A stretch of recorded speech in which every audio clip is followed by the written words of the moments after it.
Bonjour à tous et bienvenue pour la seconde vidéo de Cardfight Vanguard où nous allons, SSD et moi, rentrer cette fois-ci un peu plus dans le détail des grades 3 et des différentes capacités, ainsi que certaines autres cartes qui vont pouvoir vous être très utiles au cours de la partie. Et puis nous allons dans un second temps expliquer plus en détail les capacités spéciales de certains clans et leurs thématiques qui leur sont propres. Et oui. Donc on va commencer. Je vais commencer par expliquer le limit break et je te laisserai expliquer le break ride si cela te va. Cela me convient. Le limit break. Alors, le limit, je précise aussi que la plupart des capacités, donc limit break, break ride et gion, sont propres au grade 3. Ça veut dire que votre unité est la plus puissante. Comme j'ai dit dans une précédente vidéo, chaque grade 3 en fait est, il faut imaginer, comme une tour.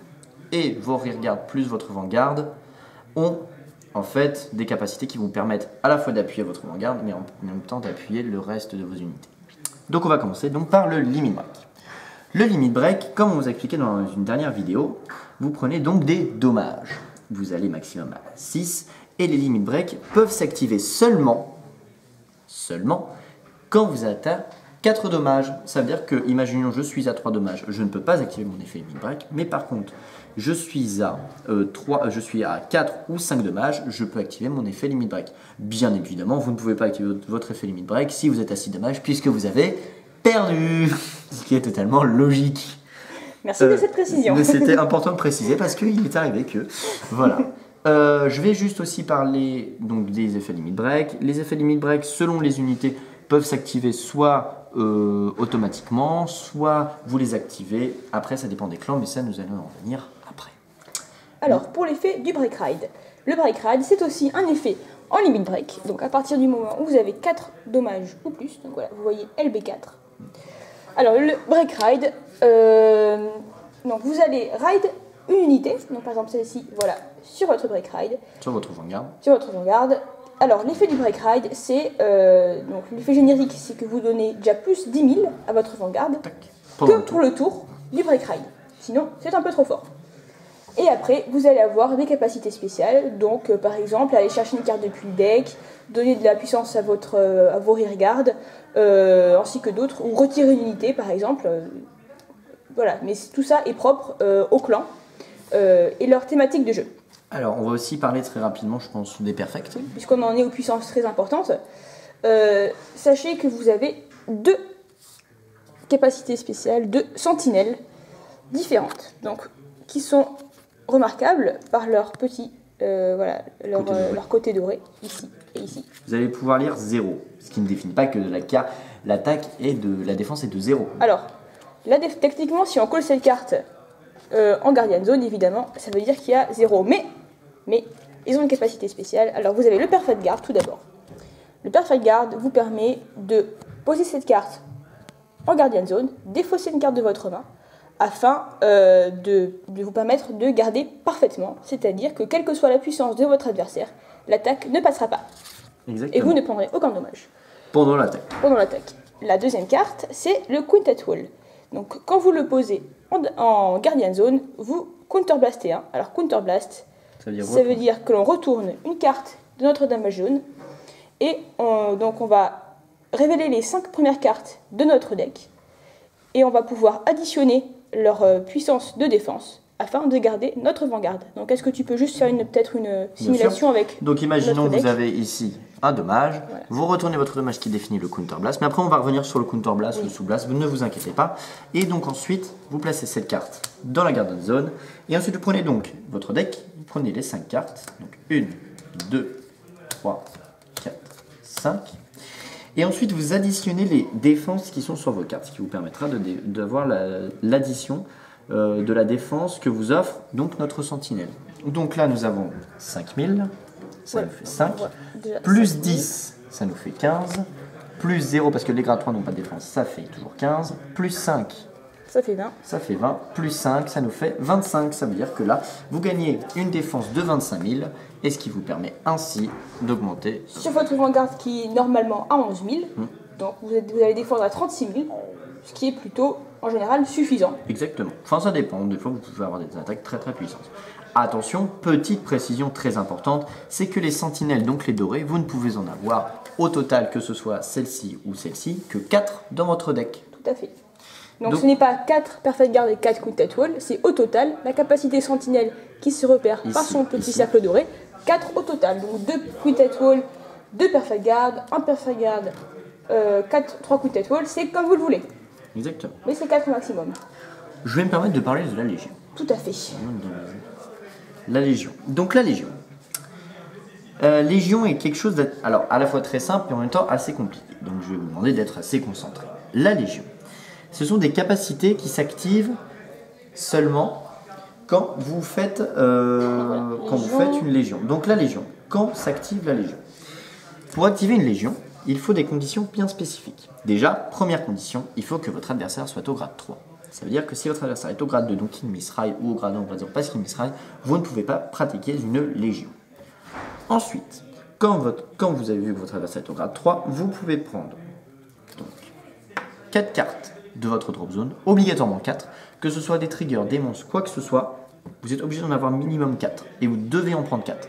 Vous ne pouvez pas en mettre que 3, ou plus, donc 5, vous devez en mettre 4. Donc vous prenez les 4, vous les envoyez dans votre deck, ce qui est très avantageux, puisque vous pouvez bien sûr remettre des triggers, donc augmenter votre chance d'affaire des attaques puissantes, et ensuite, dans votre deck, vous allez chercher le nom de la carte qui se trouve ici. Donc ici, il y a écrit Régulation Libérateur à Global.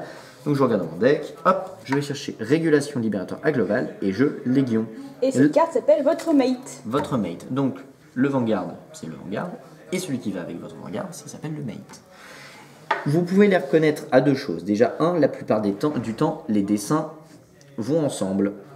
Je vais permettre de vous les montrer. Ça s'additionne. Et en bas, vous avez aussi un petit signe qui est en fait ce que nous définissons par le V-Roi, donc en fait ce qui définit la Légion, puisque les deux dessins vont... Là il y a des sleeves, mais normalement quand c'est pas sleevé ça va mieux. C'est mieux quand c'est pas sleevé. Voilà, on voit que ça va ensemble. Très bien. Et en fait, ainsi, vous allez pouvoir activer des effets. Alors, petite précision, la plupart du temps, les mates sont des grades 2, mais des fois il arrive que vous ayez aussi des grades 3. La plupart du temps aussi, vos légions ont 20 000, ça veut dire le 9 000 du G2 plus les 11 000 de votre Vanguard, ça fait la plupart du temps 20 000. Alors vous êtes à 20 000 de base pendant votre tour. En revanche, pendant le tour de votre adversaire, évidemment, vous ne défendez pas à 20 000, mais vous défendez à la puissance de votre Vanguard, donc qui est 11 000. Donc vous pouvez imaginer que pendant le tour adverse, il disparaît en fait. Il est là, mais il n'est pas là. En fait, il ne vous permet pas de vous défendre. Voilà. Vous ne gagnez pas l'addition de son shield ou son attaque, vous ne gagnez rien. Vous avez juste, comme d'habitude, la puissance de votre Vanguard. Vous gardez toujours la Twin Drive, cela ne change pas. Donc ensuite, vous avez vos effets Légion qui peuvent s'activer soit quand vous êtes en Légion, soit quand vous performez Légion, c'est-à-dire c'est quand vous Légion. C'est pas vous activez tous vos effets, c'est quand vous Légion, vous avez des effets. Par exemple, vous en avez un quand vous performez Légion, Counter Blast 1, donc vous retournez une unité, vous pouvez Superior Call une carte de votre deck, ou quand vous performez Légion, vous pouvez détruire une unité adverse. Voilà, c'est quand vous performez. Ou sinon, vous avez l'effet de votre Vanguard qui fait que quand vous êtes en Légion. Voilà. Je pense que nous avons fait le tour de notre petite Légion. Je te laisse parler de notre nouvelle génération. Alors, dans la dernière saison de la série, un nouveau concept a été introduit. Enfin, deux générations. Oui. Alors, oui, mais c'est basé sur le concept du stride. Alors, comme vous avez pu le voir, si vous avez vu notre dernière vidéo, si ce n'est pas le cas, je vous conseille d'aller le faire très vite car elle est très instructive, je l'espère. J'espère aussi. Voilà, donc vous avez vos grades 4. Donc vous les reconnaissez particulièrement à leur fond rouge, alors que normalement ils sont gris, qui sont situés dans votre J-Zone, qui se trouve juste ici. Ici, limité à 8 cartes. À 8 cartes au maximum et 4 exemplaires de chaque au maximum. Alors, la J-Zone, vous allez pouvoir la libérer au moment où vous et votre adversaire êtes tous deux au grade 3 et que vous défaussez le nombre, que vous défaussez un grade 3 de votre main ou la somme ou des grades, par exemple un grade 2 et un grade 1, ça fait 3. Donc vous les défaussez dans votre drop zone et vous allez pouvoir libérer la J-Zone et placer votre stride sur votre Vanguard. Alors, le stride ne reste sur le terrain que pendant un tour. À la fin de votre tour, il repart dans la J-Zone face up, donc vous ne pourrez plus la réutiliser. Quand elle s'en face up, vous ne pouvez pas ici. Voilà. Bien précis. Alors, pendant votre tour, votre stride, la puissance de votre stride s'additionne avec la puissance de votre Vanguard. En l'occurrence, nous avons 15 000 plus 11 000, pardon, ce qui fait une puissance de base de 26 000, donc ce qui est assez important. Le stride va pouvoir aussi vous permettre d'activer des effets assez importants, Ceux de base, en général, c'est au moment où votre attaque touche l'adversaire. Vous allez pouvoir faire des choses, retirer une carte, Superior Call une carte. Donc Superior Call, c'est prendre une carte depuis votre deck et la mettre sur votre terrain. Ou piocher, et voilà, tout va dépendre à nouveau de la thématique du deck. Peut-être parler du nom. Parler par exemple du nom. Petite précision, donc comme a dit Hélène, là il a 11 000. La plupart du temps, les strides rajoutent 15 000, ça fait donc 26. Deuxième capacité qui est des moins les plus importantes, c'est le triple drive check. Ça veut dire que avec les grades 0, les grades 1, les grades 2, nous pouvions faire une vérification du dessus de votre deck. Avec les grades 3, vous pouvez faire 2 vérifications au-dessus de votre deck, mais avec les grades 4, ça veut dire qu'il reste pendant un tour, vous allez pouvoir faire 3 vérifications au-dessus de votre deck. Autre précision, vous avez ici le nom de votre carte, donc votre stride, mais il a 2 noms en fait. Puisqu'en fait, la carte qui est en dessous, donc nous appellerons donc le Heart, ça veut dire le cœur, qui est donc dans la carte. Vous imaginez qu'elle est dans la carte, elle n'est pas dans la soule, elle est dans la carte. Donc ça veut dire que là, mon stride s'appelle donc Interdimensional Dragon, Mystery Flare Dragon, mais aussi Chronojet Dragon. Ce qui vous permet, parce que dans la plupart, dans le jeu, vous avez aussi ce qu'on définit des archétypes, ça veut dire des effets qui s'activent quand vous avez un avant-garde d'un certain nom. Vous avez par exemple les Libérateurs pour les Gold Paladins, les Seekers pour les Royales, Éradicateur pour Narukami, vous avez Overlord, c'est Overlord pour Kagero, vous avez Maiden, Mousquetaire aussi pour Néonectar. Voilà, dans plusieurs clans, vous avez ça. Ce qui vous permet d'activer toujours vos effets au cas où. Je pense que nous avons fait le tour du stride. Donc comme elle a dit Hélène, vous allez pouvoir attaquer, vous faites tous vos effets. Et à la fin du tour, votre stride retourne ici et vous retrouvez votre vanguard originel. Donc c'est peut-être aussi l'occasion de parler des effets GB1 ou GB2. GB1 ou GB2. Vas-y, je te laisse t'amuser. Très bien, merci. Alors, les effets GB1 et GB2 vont s'activer. Voilà, donc ici on voit que notre Chronojet a un effet GB2. Ça veut dire qu'on ne pourra activer cet effet qu'au moment où nous avons dans notre J-Zone 2 cartes face-up. Donc que nous avons utilisé 2 strides déjà. Donc imaginons que vous avez stride 2 fois, vous êtes en génération de break 2. Voilà, donc ces effets vont s'activer à ce moment-là. Ce sont des effets en général assez puissants. En l'occurrence Chronojet, la CI gagne 5000 et mon adversaire ne peut pas garder avec des gradins. Ce qui est plutôt en continu. C'est plutôt sympa puisque mon adversaire ne pourra donc pas utiliser ses Perfect Guard ou ses Quintet Wall pour se défendre. Alors des gradins en plus, ça veut dire qu'il peut... Oui, gradins en plus. C'est-à-dire ni gradin, ni grade 2. Donc voilà. en fait, vous utilisez que les grades 0 pour vous défendre, ce qui est plutôt désavantageux pour l'adversaire la plupart du temps. Voilà. Alors, autre effet qui a été innové donc avec la nouvelle extension, la nouvelle saison du dessin animé, c'est que nos cartes comme Chronojet Dragon ont un effet quand on stride sur lui. Ça s'appelle les générations. En fait, on génération break. C'est pas vraiment. C'est G-break. Bah, en fait, ce deuxième effet, il n'a pas de nom. Donc en fait, au moment où on stride, en fait, on a des effets. Donc en l'occurrence, Gear Chronicle, la thématique du deck, c'est de renvoyer les cartes de l'adversaire sous le deck. Donc au moment où Chronojet, où on stride sur Chronojet, on peut Counter Blaster et envoyer une carte de notre adversaire sous son deck. Exactement. Voilà, donc sans que l'attaque touche ou quoi que ce soit, c'est un effet automatique. Eh bien, je pense que nous avons fait le tour des différentes... Tout à fait. Je pense qu'il serait maintenant intéressant de parler donc des différents clans, quelques-uns. Quelques-uns, ceux qui sont peut-être les plus représentatifs du jeu et le plus important dans le dessin animé, que peut-être nos téléspectateurs ont pu regarder, ont pu connaître le jeu comme ça. Alors la série, pour être assez honnête, là, je pense que la première saison était expliquait plutôt bien le jeu. Enfin la première série, saison 1, saison 2, saison 3. Si vous voulez vraiment bien apprendre le jeu, voire pas mal, regardez plutôt vers la saison 3, elle est plutôt bien pour apprendre. Par contre, évitez éventuellement les dernières saisons parce qu'en fait vous ne voyez pas grand chose. Vous voyez juste des monstres en train de se taper dessus. Donc pour bien apprendre le jeu, c'est un petit peu compliqué des fois. On peut être un peu perdu. Donc je vous conseille fortement de regarder la saison 3 de Cardfight Vanguard. Les différents clans. Chaque clan a bien sûr ses spécialités, ce qui fait que le clan est unique. Comme je vous ai dit, vous avez les clans qui sont répartis dans 6 zones. Par exemple, comme Hélène a dit, les Gear Chronicle ont une spécialité.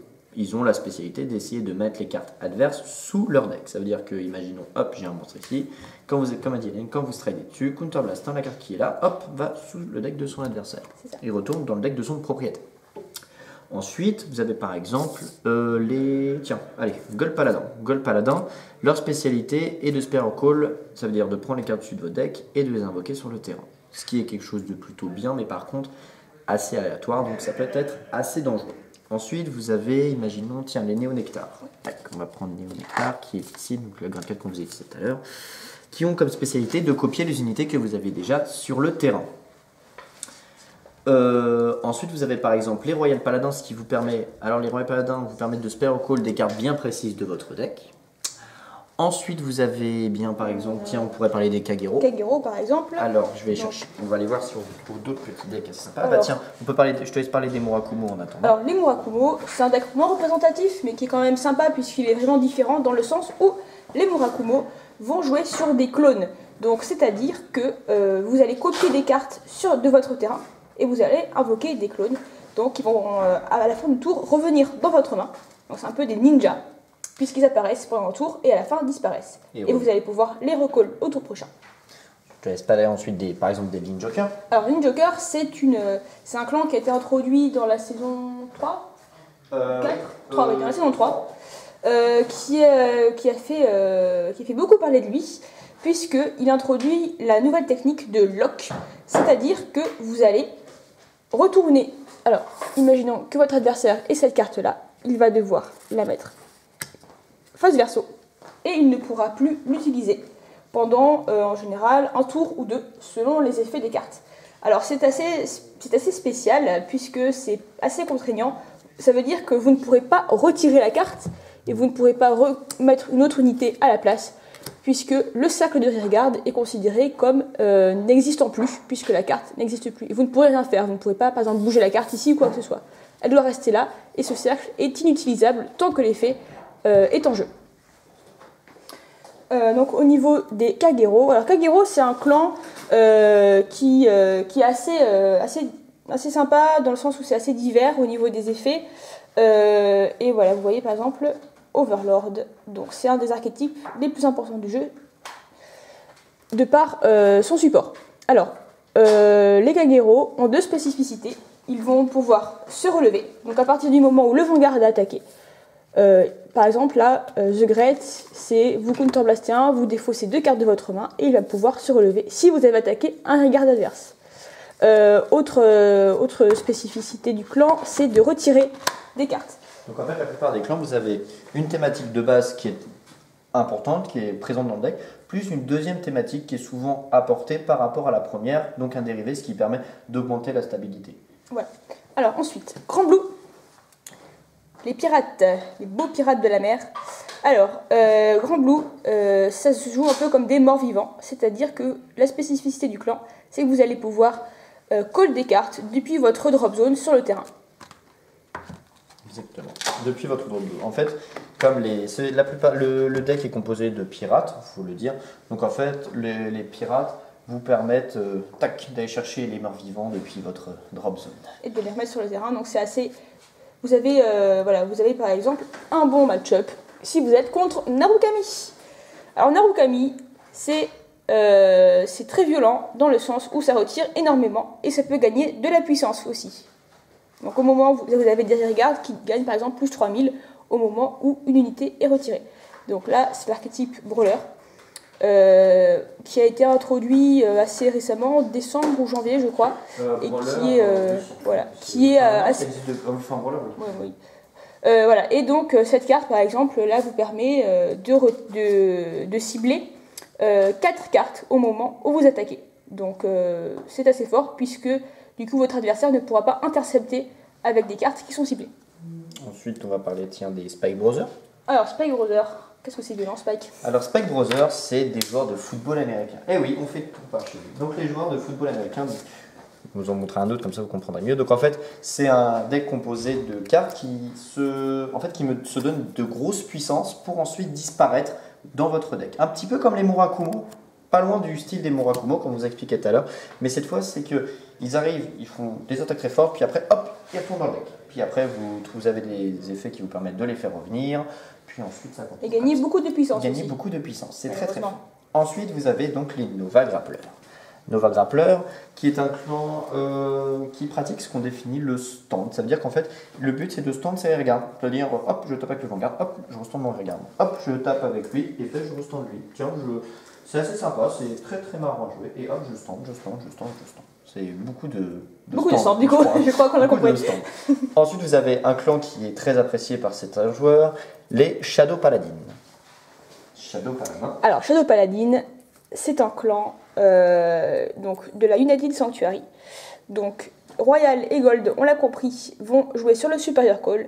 Shadow Paladin va jouer un peu dessus aussi d'ailleurs, mais il va gagner de la puissance en retirant ses unités. Ou voilà, on active des effets en retirant nos rearguards. Donc voilà, c'est un peu l'inverse des autres clans de United Sanctuary, puisqu'en général, on Superior Call des cartes afin de gagner de la puissance, ou on donne de la puissance à nos rearguards. Et là, on a des très gros effets en retirant en général ces 3 cartes, je crois. Oui, retirer 3 cartes qui vous sont propres afin d'activer des effets de puissance. On va parler des Aquaforce. Les Aquaforce, je vais m'en occuper. Les Aquaforce sont un deck assez technique, puisqu'en fait le but c'est de faire des attaques à des moments précis pour activer des effets beaucoup plus puissants. Et aussi de faire beaucoup d'attaques avec plusieurs unités. Donc imaginons, vous attaquez par exemple, comme on vous a dit, avec la front row, et par exemple la front row peut avoir un effet, hop, je change avec celui qui est derrière. C'est des effets qui leur sont bien propres par contre, c'est pour ça que ce deck est très intéressant. Ou par exemple, on dit qu'au moment de la 3e attaque, on peut relever une carte, ou donner de la puissance, etc. etc. Exactement. Ensuite, on va parler des Nubatama. Nubatama qui est un clan, alors qui n'a eu... C'est pas le K3, c'est le Perfect. C'est le Perfect. Mais c'est mignon, c'est ninja. C'est mignon quand même. Mais il a... C'est un peu le cousin de Murakumo. Voilà, c'est un autre style de jeu qui est Murakumo. Les cartes se ressemblent pas mal, mais c'est 2 styles bien différents, puisque les Nubatama vous permet d'enlever des cartes de la main adverse, ce qui fait que vous allez pouvoir faire des attaques continues pendant un certain temps et activer ainsi des effets. Ensuite, on va pouvoir vous parler des Great Nature. Je vous propose de parler de Great Nature. Alors, comme vous pouvez voir avec ce magnifique ours, c'est que Great Nature se joue sur des animaux. Et Great Nature a la capacité spéciale de donner de la puissance à ses rearguards. Donc, en général, c'est 4000 de puissance. Donc, la carte à laquelle la puissance est donnée est retirée à la fin du tour, mais vous avez des effets qui vont vous permettre de piocher, d'aller chercher une copie dans le deck. Ainsi de suite. Donc c'est un deck assez technique, assez varié et qui va recevoir bientôt beaucoup de support et qui va vraiment donner un nouvel aspect au jeu et au clan. Ensuite, on va parler des OTT. Alors OTT, c'est un clan qui se joue énormément sur la pioche. Donc OTT n'a pas une énorme puissance de frappe, mais OTT pioche énormément, ce qui va vous permettre de résister. Je crois que c'est le clan qui permet le mieux de résister aux attaques de l'adversaire, puisque vous allez avoir une très grosse main. Qui va permettre de beaucoup défausser. Voilà, exactement. Ensuite, on va parler des Genesis, qui sont un petit peu les cousins des OTT. Genesis, c'est basé sur la Soul. Ouais, sur la Soul. Alors la Soul, alors la Soul, je ne sais pas sans expliquer, c'est toutes les cartes qu'il y a sous votre vanguard. Donc la Soul, ce qui vous permet d'activer souvent des effets. Donc là, en fait, le but du deck, c'est hop, vous Soul chargez, ça veut dire que vous prenez des cartes soit de votre main, soit de votre deck, et vous les mettez hop sous votre vanguard. La Soul vous permet ainsi d'activer pas mal d'effets. On va revenir un petit peu sur la Soul après. Je vais essayer de voir si on peut trouver des Dark Irregulars, ce qui vous expliquera beaucoup mieux. Et donc, ça Soul charge beaucoup pour activer énormément d'effets. Par exemple, vous allez pouvoir sous Blast 3, piocher une carte. Voilà, vous avez beaucoup de choses que vous pouvez faire, par exemple. Ensuite, je vais vous parler des Palmoon. Alors, les Palmoon, donc les Palmoon, vous pouvez voir ce joli magicien. Les Palmoon sont, en fait, tout simplement, des joueurs de cirque. En fait, vous avez donc beaucoup de cartes comme ça qui font cirque, mais ce qui vous permet, en fait, à la fois de, hop, d'aller dans la Soul de votre vanguard, hop, de ressortir, hop, de rentrer, hop, de ressortir, ce qui vous fait en fait, comme au cirque, vous avez un grand spectacle et le but c'est de l'apprécier au maximum. Je pense qu'on peut aussi parler de Méga Colonie, un clan sous-représenté qui se base malheureusement qui se base sur des insectes. J'aime pas ça. Donc c'est un deck assez sympa, mais en fait le but du deck c'est tout simplement différent des Link Jokers, c'est d'empêcher de stand les unités adverses. Ça veut dire que par exemple, vous allez bloquer le Vanguard adverse, ce qui fait que tu vas pas pouvoir te relever au prochain tour. À moins que vous ne raidez par-dessus. Ou de remplacer ou quoi que ce soit. Ouais. Mais c'est quand même un deck qui bloque beaucoup. Alors voilà, on a parlé des Dark Irregulars, je vous montre un exemple d'artwork. Voilà. Donc ils sont assez beaux les Dark Irregulars. Ouais, c'est très bien. Voilà. C'est des démons en fait les Dark Irregulars. Pour ceux qui aiment bien tout ce qui est assez gothique, vous allez pouvoir bien apprécier ce deck, puisque ce deck a la possibilité en fait de sous-charger énormément. Des fois vous vous retrouvez avec la moitié de votre deck sous votre Vanguard, et ça vous permet d'avoir des gros effets. Par exemple, pour vous donner un petit exemple, lui, pour ce tour, si le nombre de Dark Irregulars dans votre soul est de 10 ou plus, toutes les unités Dark Irregulars gagnent 3000, ce qui fait quand même des attaques d'une très très grosse frappe. Alors ensuite, je vous propose de voir les Dimension Police. Les Dimension Les Police. robots. Les robots, qui est un deck énormément joué, il faut le dire. Oui. Où en fait, bon là on n'a pas la carte principale, puisque la carte principale c'est quand même Dayusha, il faut le dire. Et en fait, c'est pour tous ceux qui aiment les Power Rangers et c'est tout. Là vous avez les Gundam. Les Gundam.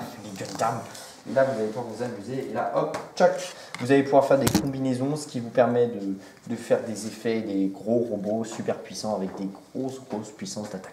Voilà. Ensuite, les anges, oui, les Angel Phasers, donc les petites infirmières, qui se basent en fait sur des combos entre la main et la dame jaune.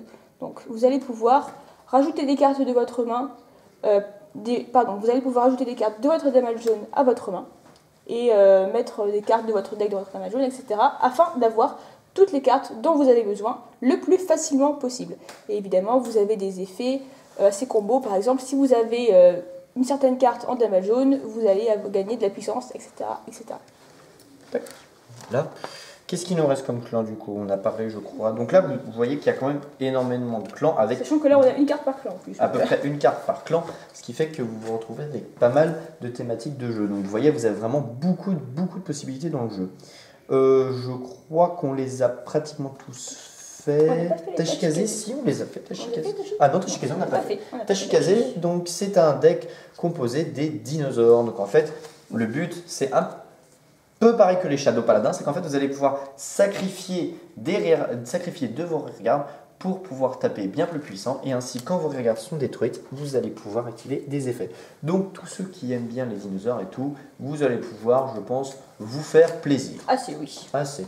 Qu'est-ce qu'il nous reste? Je crois que nous avons fait à peu près le tour. Oui, après, il faut bien préciser que dans chaque clan, vous avez des archétypes et des types de jeux bien différents les uns des autres.